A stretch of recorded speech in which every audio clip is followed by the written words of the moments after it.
오늘 주신 말씀은 요한일서 5장 13절로 17절 말씀입니다.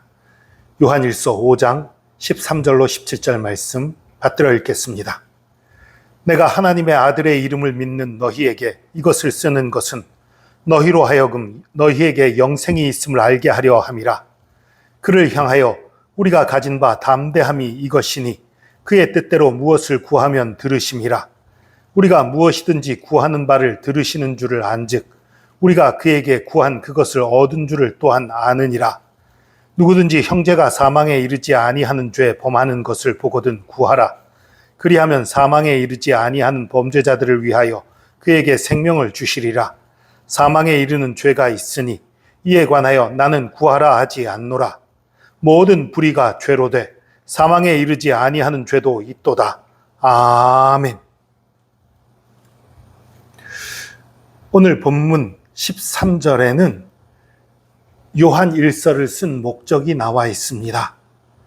내가 하나님의 아들의 이름을 믿는 너희에게 이것을 쓰는 것은 너희로 하여금 너희에게 영생이 있음을 알게 하려 함이라. 지금 이 편지 받는 너희들, 예수 그리스도를 나의 주 나의 하나님으로 고백하고 있는 너희들에게 이미 영생이 있다. 이 얘기를 왜 합니까? 복음이 사실 그건데 그걸 이 얘기를 왜 또 합니까? 영지주의들 때문에 흔들렸던 마음 다시 붙잡으라는 거지요.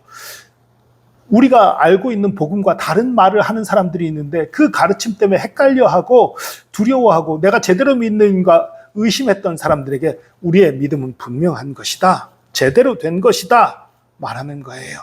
여러분, 요즘 시대에요. 모든 말들을 믿지 마시기 바랍니다. 오직 성경을 믿으세요. 오직 성경 말씀을 믿으시기 바랍니다. 가끔 이상한 소리 하는 사람들이 있어요. 성경 이건 그런 뜻이 아니고 우리가 알고 있던 전통적인 믿음에 반하는 이상한 가르침을 하는 사람들이 오늘날도 있어요. 초대교회 때처럼 영지주의자는 아닐지 몰라도 오늘날도 그런 거짓된 가르침을 하는 자들이 있습니다. 거짓되고 잘못된 가르침을 듣다 보면 흔들리는 거예요. 내 믿음이 바른 거 맞나? 내가 구원받은 사람 맞나? 맞습니다. 우리가 성경대로 예수 그리스도를 나의 주 나의 하나님으로 고백하고 있고 우리의 모든 죄를 회개하고 주님께로 돌이킨 사람들이라면 우리에게 구원이 있는 것입니다. 그것을 요한이 다시 말하는 거예요. 그리고서 14, 15절에 말합니다. 우리가 하나님의 자녀가 되었기 때문에 하나님의 아들을 믿는 믿음으로 우리가 하나님의 자녀가 되었기 때문에 우리 기도는 하나님께 응답받는다. 주님 뜻대로 기도할 때에 우리가 주님의 뜻을 제대로 분별해서 주님이 원하시는 기도를 할 때에 우리의 모든 기도는 응답받는다 라고 14절 15절에 말하는 거예요. 그를 향하여 우리가 가진 바 담대함이 이것이니 그의 뜻대로 무엇을 구하면 들으심이라. 우리가 무엇이든지 구하는 바를 들으시는 줄을 안즉 우리가 그에게 구한 그것을 얻은 줄을 또한 아느니라. 우리 기도를 반드시 들어주신 걸 믿기 때문에 내가 구했다면 이미 얻은 줄로 믿는다. 이렇게 기도 응답의 분명함에 대해서 선언을 해요. 그런데 아니 이 성경을 쓴 목적은 너희에게 구원이 있음을 알게 하려 함이다 라고 해놓고 갑자기 기도 응답이 틀림없이 된다는 얘기를 왜 합니까? 16, 17절에 그 해답이 있어요. 누구든지 형제가 사망에 이르지 아니하는 죄 범하는 것을 보거든 구하라. 이 구하라는 거는요, 구해내란 얘기가 아니고요, 하나님께 구하란 얘기예요. 기도하란 얘기예요. 그러니까 14, 15절에 우리가 주의 뜻대로 기도할 때에 그 기도는 반드시 응답된다 라는 걸 얘기하고 그리고 너희들 이걸 기도해라. 제발 죽어가는 형제들, 멸망을 향해 달려가는 그 형제들을 위해서 기도해라 라고 당부하는 거예요. 그러니까 이게 지금 결론 부분인데요. 이 앞에 내 얘기는 무엇이었어요? 예수 그리스도를 바로 믿는 믿음에 대한 얘기를 하고 또 잘못된 믿음을 가진 그 영지주의자들의 잘못에 대해서 지적하고 이런 얘기들을 쭉 하고 정리했어요. 우리에게 있는 구원 너무나 분명하고 확실한 것이다 얘기하고서 이제 잘못 믿는 그들 때문에 흔들리지 않는 걸 넘어서서 그들을 위해 기도해라 당부하는 거예요. 우리 모임 가운데 있다가 잘못된 믿음과 잘못된 생각을 갖고 떠난 자들, 잘못된 그 가르침을 따라서 방탕함과 정욕에 휩싸여 있는 그들, 죄를 범하고 있는 그들을 위해서 기도하라고 말하고 있는 거예요. 여러분, 우리도 그래야 합니다. 그들이 영지주의자든 무엇이든지 간에 죄를 범하는 자들을 위해서 그들이 예수 그리스도 앞에 돌아오기를, 예수 그리스도 앞에 엎드리게 되기를, 예수 믿게 되기를 간절히 부르짖어야 하는 것입니다. 누구든지 형제가 사망에 이르지 아니하는 죄 범하는 것을 보거든 구하라. 그리하면 사망에 이르지 아니하는 범죄자들을 위하여 그에게 생명을 주시리라. 사망에 이르는 죄가 있으니 이에 관하여 나는 구하라 하지 않노라. 모든 불의가 죄로 돼 사망에 이르지 아니하는 죄도 있도다. 이 말이 좀 헷갈려요. 아니, 그럼 사망에 이르는 죄가 뭐지?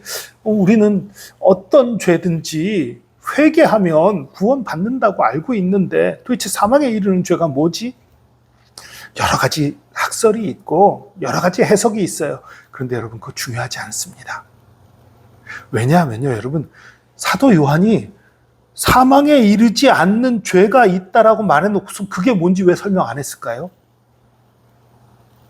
그리고 그 사망에 이르는 범죄, 사망에 이르는 죄가 뭐라고는 왜 설명을 안 했을까요?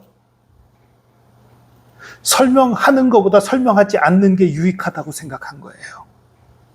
그러니까 무슨 소리냐면요, 여러분, 사람이 다 악해요. 예수 믿어도 우리 가운데 악한 그 마음이 남아있단 말이에요. 사망에 이르지 않는 죄는 이런 거고 사망에 이르는 죄는 이거다라고 찍어주면 어떻겠어요? 우리 마음에 여기까지는 죄 져도 되네? 우리 마음이 그래요. 그러니까 그런 거 열거 안 하는 거예요. 그런 거 열거 안 하는데, 사실 절대 회개가 불가능한 죄는 거의 없어요. 거의 없지만 있기는 있어요.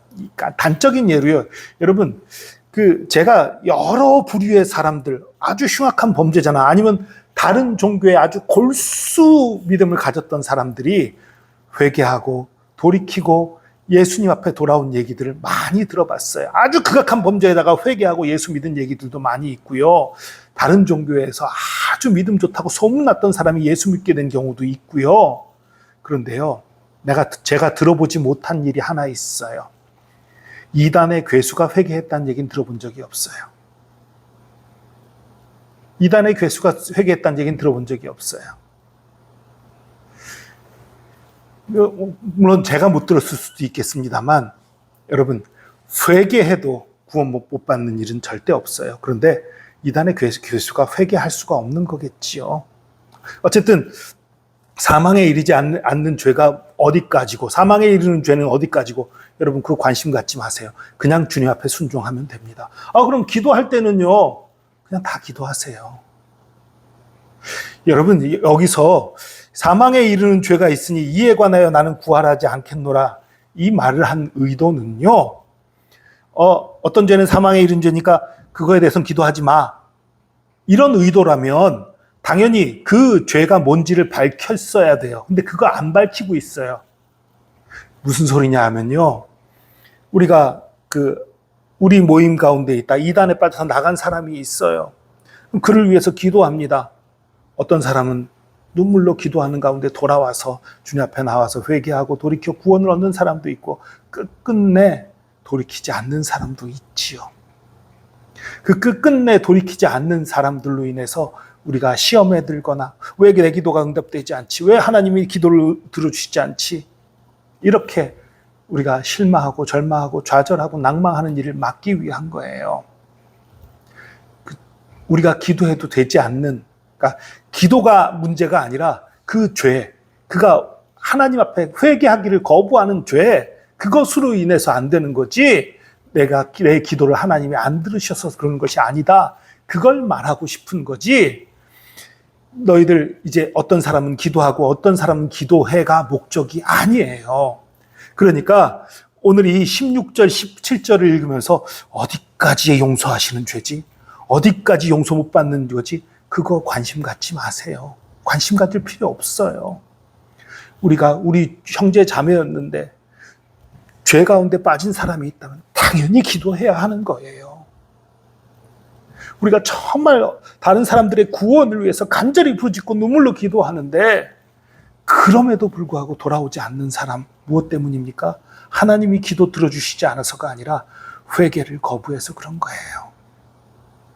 그걸 이해하라는 의미이지, 그러니까 사실 구원에 이르지 못하는 죄는 회개하지 않는 거지요. 그게 핵심이지요. 그 외에 뭐 어떤 것들에 대해서는 저도 잘 모르겠고요. 관심 가질 필요도 없어요. 어쨌든 회개하는 자는 반드시 하나님 구원하십니다. 그리고 우리는 모든 사람들이 구원받기 위해서 반드시 부르짖어야 하는 거예요. 그래서 절대 잊지 말아야 될 것 중에 하나, 14, 15절에 우리 기도는 반드시 응답된다라는 말을 하고서 그 다음에 바로 하는 얘기가 무엇입니까? 형제들을 구원하기 위한 기도. 그걸 하라는 거지요. 여러분, 하나님이 내 기도 반드시 들어주신다는 걸 알게 되면 많은 사람들이 어떤 생각을 할까요? 나 돈 많이 벌고 싶어요. 나 직장에서 성공하고 싶어요. 나 건강해지고 싶어요. 많은 사람들이 이런 걸 생각하기 쉬워요.